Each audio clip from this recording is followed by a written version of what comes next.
Mag-ano tayo ngayon guys? Mag-makeup.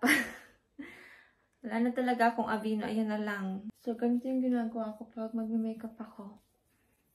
Hindi pa ako professional. Tapos ito yung Garnier na nilalagay ko.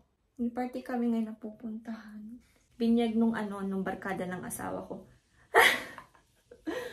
So, ano na siya? 30 years old na siya. Ngayon pa lang siya bibinyagan. Charot. Yung anak niya yung may binyag. Yan yung aking barefoot. Lagyan ko na siya ngayon ng foundation. Ang ginagamit ko is Vichy. Hindi ko alam kung tama ba yung pronunciation ko ng Vichy o Vichy. Pupunuin natin siya ng foundation kasi para maputi tayo. Tingnan kasi baka hindi ako makita sa sa party. Ganun. Hanggang tuhod po yan guys ha. Halos mabura na guys yung mukha ko. Hello? You want to put makeup? Talaga asawa ko pinakausap. Hindi man lang yan sasagot. Piling ko nga wala akong asawa. Ka-boardmate lang guys. Hello? Tinan naman yan Hi!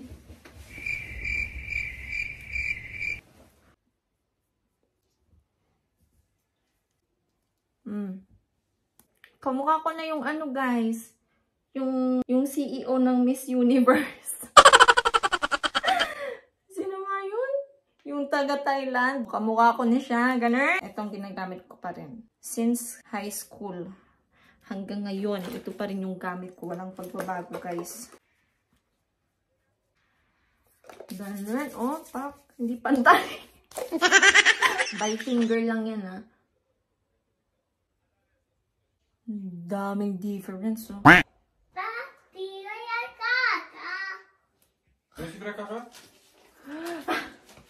Lalagay ko to dito sa ko. Ganun.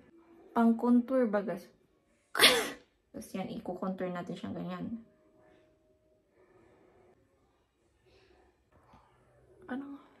Parang tabingi pa yung ilong ko, guys. Dito ako sa banyo, guys. Makita niyo talaga na hindi pantay-pantay yung makeup ko.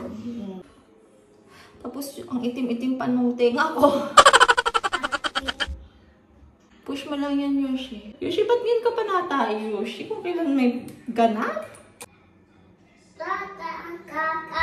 Valentin! Tapos, lagyan na natin ng eyeliners. Hala, kamukha ko na talaga yung CEO talaga ng Miss Universe. Anong pangalan nun? Rajuka Tutatip. Ano yun? Tapos ito pa rin ang aking lipstick, guys. Yung expired pa rin na lipstick ang ating gagamitin kasi getting strong po talaga yung expired na yan. Back na yan, guys. Ayun na, guys, ay aking outfit. Pakat pa rin yung natin, bra natin, oh. Lahat na ng milestone ng anak ko na daanan ng brang to. Ganun. Kahit di pantay yung kulay ng leeg tsaka mukha, okay lang yan guys. Pakak na yan. Ganyan. Tama na yan.